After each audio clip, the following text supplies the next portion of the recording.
우크라이나 사태가 지속되는 가운데 영공 봉쇄가 가장 러시아의 피해가 크다고 전문가들은 보고 있습니다. 이에 우크라이나 영공을 봉쇄하게 되면 세계대전이 일어날 수 있다는 주장도 나오고 있는데요. 현재 서방 국가들은 영공 봉쇄를 시행하고 있습니다. 조 바이든 미국 대통령은 2일 러시아의 우크라이나 침공에 대응해 유럽연합, 캐나다와 보조를 맞춰 모든 러시아 항공기의 미국 영공 비행을 금지한다고 밝혔습니다. 블룸버그 통신은 바이든 대통령이 이날 의회상 하원합동회의에서 한 취임 후 첫 국정연설에서 블라디미르 푸틴 러시아 대통령을 겨냥해 그는 어떤 일이 일어나고 있는지 모른다면서 이같이 말했다고 전했습니다. 바이든 대통령은 이어 이 조치가 러시아를 더욱 고립시키고 러시아 경제에 대한 압박을 가중할 것이라고 덧붙였습니다. 연설 직후 미국 연방항공청은 러시아 정부나 국민이 소유, 인증, 운영하는 모든 항공기에 대해 법적 고지를 할 것이라고 밝혔습니다. 블룸버그는 이전에 취해진 영공 봉쇄 때문에 러시아 항공기가 미국에 도달하는 것은 이미 매우 어려웠다며 이번 조치는 대체로 상징적인 것이라고 평가했습니다. 캐나다는 지난달 28일 미국에서 러시아로 돌아가는 러시아 항공기 2대의 자국 영공 통과를 금지한 바 있으며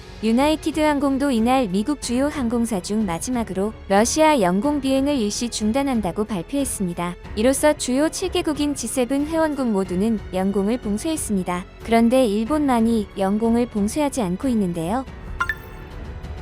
먼저 일본 외무성은 7일 자국민에게 러시아 여행을 중지하고 현재 러시아에 있으면 출국을 권고한다고 발표했습니다. 일본 외무성은 이날 러시아 전역에 대해 위험 정보를 기존 레벨 2 무료 불급한 여행 자제에서 레벨 3 여행 중지 권고로 올렸는데요. 레벨 3은 최대 4단계로 구성된 일본 정부의 위험 정보 가운데 레벨 4 대피 권고에 이어 두 번째로 높은 단계입니다. 일본 외무성은 우크라이나를 침공한 러시아에 대해 항공기 운항 정지가 잇따르면서 러시아에서 출국이 곤란해지고 있다며 앞으로 출국 수단이 더 제한될 가능성이 있으므로 상용기편으로 출국을 검토해달라고 자국민에게 촉구했습니다. 그리고 일본 국민에게는 목적과 관계없이 러시아로의 여행을 중지해달라고 권고했습니다. 외무성에 따르면 러시아에 있는 일본인은 전날 현재 약 2,400명입니다. 한편 러시아의 우크라이나 침공을 문제 삼아 서방이 러시아 항공기의 자국 영공 진입을 금지하고 있지만 일본 정부는 이에 소극적인 모습을 보이고 있습니다. 기시다 후미오 총리는 지난 4일 러시아 항공기에 대해 일본 영공을 폐쇄할 계획이 있느냐는 질문에 추가 조치에 대해서는 국제사회와 연계해 향후 상황을 보면서 생각하겠다고 말을 아꼈습니다. 교도통신은 일본 정부 고위 관계자를 인용해 일본의 경우 영공 폐쇄의 효과보다 타격이 크기 때문에 신중한 모습을 보인다고 분석했습니다.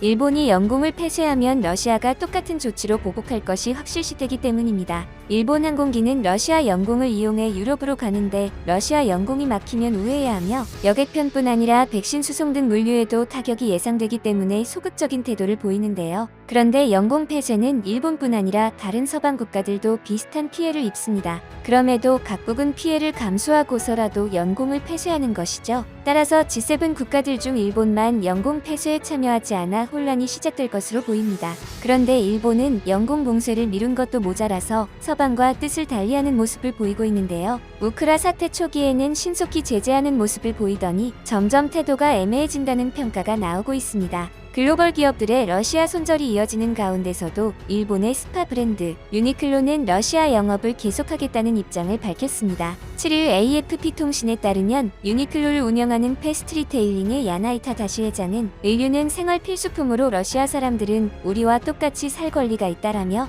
현재로서는 영업을 중단할 계획은 없다고 말했습니다. 현재 유니클로는 러시아에서 49개 매장을 운영 중인데요. 이는 같은 패션 기업인 스웨덴의 H&M과 자라를 운영하는 스페인의 인디텍스가 러시아 판매 중단을 선언한 것과 대조적입니다. 한편 현재 일본 내부에서는 우크라 사태 해결보다 기시다 총리와 아베 총리가 대립하는 국면을 맞이하고 있는데요. 아베 전 총리가 핵 공유도 논의해야 한다는 의견을 피력하자 피폭지 히로시마 출신으로 핵무기 없는 세상 실현을 정치적 목표로 삼아온 기시다 총리가 비핵 3원칙을 준수하는 입장에서 핵 공유는 논의할 수 없다는 입장을 밝히며 갈등을 빚고 있는 것입니다. 이에 기시다 총리는 지난 1일 열린 G7 화상 정상회의에서도 블라디미르 푸틴 러시아 대통령의 핵무기 위협에 대한 반대 입장을 분명히 했습니다. 기시다 총리는 회의에서 유일한 전쟁 피폭국 일본으로서 또 피폭지 히로시마 출신 총리로서 핵 위협도 사용도 있어서는 안 된다고 강조했습니다. 일본은 현재 제2차 세계대전 당시 원자폭탄 피해를 입은 뒤 1971년부터 핵무기를 제조하지 않고 보유하지 않고 반입하지 않는다는 비핵 3원칙을 유지해오고 있습니다. 이로써 일본은 현재 아베와 기시다의 신경전이 심화되는 모습인데요. 아베와 기시다가 의견을 대립하는 문제는 또 하나가 있죠. 아베 총리는 쿠릴 열도를 반환받기 위해 러시아와의 관계를 다졌지만 기시다는 우크라 사태로 러시아와의 관계에서 등을 돌렸습니다. 그러자 기시다 후미오 총리는 러시아가 실효 지배하는 쿠릴 4개 섬에 대해 일본의 고유 영토이자 우리나라가 주권을 가진 영토라고 말했습니다. 기시다 총리는 7일 참의원 예산위원회에 출석해 쿠릴 4개 섬에 대한 정부의 인식을 묻자 이같이 답했습니다. 일본 총리가 쿠릴 4개 섬에 이처럼 분명하게 일본 땅이라고 표현한 건 이례적입니다. 8일 요미우리 신문에 따르면 외무성 홈페이지 등에서 북방 영토에 대해 일본 고유의 영토라고 표현하지만 일본 정부 관계자가 이를 직접적으로 언급하는 일은 피하고 있습니다. 일본 정부는 러시아로부터 쿠릴 4개 섬 반환을 추진하고 있는 만큼 러시아를 자극하지 않겠다는 분위기가 강했습니다. 이 때문에 아베 신조 전 총리도 국회 질의에서 고유 영토라는 등의 표현은 쓰지 않았습니다. 아베 전 총리 집권 시절인 2019년 2월 일본 정부는 북방 영토를 일본 고유 영토로 보느냐는 국회 질의에 향후 협상에 지장을 초래할 수 있다는 점에서 답은 삼가고 싶다는 답변서를 국무회의에서 결정하기도 했습니다. 이처럼 기시다 총리가 쿠릴 4개 섬에 대한 대응 방침을 바꾼 데는 러시아의 우크라이나 침공으로 러일 관계가 악화됐기 때문으로 보여지는데요. 현재 쿠릴 4개 섬 반환 협상에 진전이 없는 상황입니다. 기시다 총리는 러시아 침공으로 러일 관계를 이제까지 해왔던 것처럼 할 수는 없다고 관계 변화를 언급한 바 있습니다. 그런데 현재 일본 국민들은 국외 상황도 중요하지만 일본 내 상황이 더 심각하다고 주장하는데요. 현재 일본의 경제력에 대한 일본인의 평가가 최근 수년 사이에 급격하게 나빠진 것으로 조사됐습니다. 니혼 게이자이 신문 계열사인 니케이 리서치가 작년 10일에서 12월 18세 이상 전국 남녀를 상대로 실시한 우편 여론조사에서 일본의 경제력을 어떻게 평가하냐고 질문했더니 강하다는 답변이 20%에 그쳤다고 7일 보도했습니다. 이 같은 답변 비중은 2018년 조사 때보다 17%포인트 하락한 것인데요. 반면 일본의 경제력이 약하다는 답변은 같은 기간 32%에서 43%로 11%포인트 상승했습니다. 니케이는 성장률이 5%를 넘긴 미국이나 유럽권과 비교해 일본의 경제 회복이 늦다면서 코로나19가 확산한 가운데 경기 회복이나 백신 개발이 늦은 것이 이번 조사 결과에 영향을 준 것으로 보인다고 분석했습니다. 현재 일본인들은 경제의 동력 중 하나로 꼽혔던 기술력이 예전만 못하다고 판단한 것으로 보여지는데요. 일본의 기술력을 어떻게 평가하느냐는 물음에 강하다고 답한 이들의 비율은 3년 전보다 17%포인트 하락한 58%였으며 일본의 군사력, 외교력, 정치력 등에 대한 평가도 조사가 시작된 2018년 이후 줄곧 좋지 않았습니다. 이번 조사에서 일본이 이들 항목에서 강하다고 답한 이들의 비율은 각각 9%, 5%, 5%에 불과했습니다. 특히 헌법 개정을 원하는 일본인들이 증가한 것이 눈에 띄는데요. 개헌하는 편이 좋다는 의견이 65%로 개헌하지 않는 편이 좋다는 의견의 2배를 웃돌았습니다. 2018년 첫 조사에서는 개헌하지 않는 편이 좋다는 답변이 50% 수준으로 개헌 찬성을 웃돌았으나 2019년 조사 때 역전됐고 양측의 차이가 점차 벌어진 것입니다. 특히 일본 국민들이 가장 우려한 기술력 하락은 이미 현실이 되고 있는데요. 일본의 자존심이라고 할 수 있는 자동차 산업이 흔들리기 시작했습니다. 기아가 유럽 진출 45년 만에 EV6로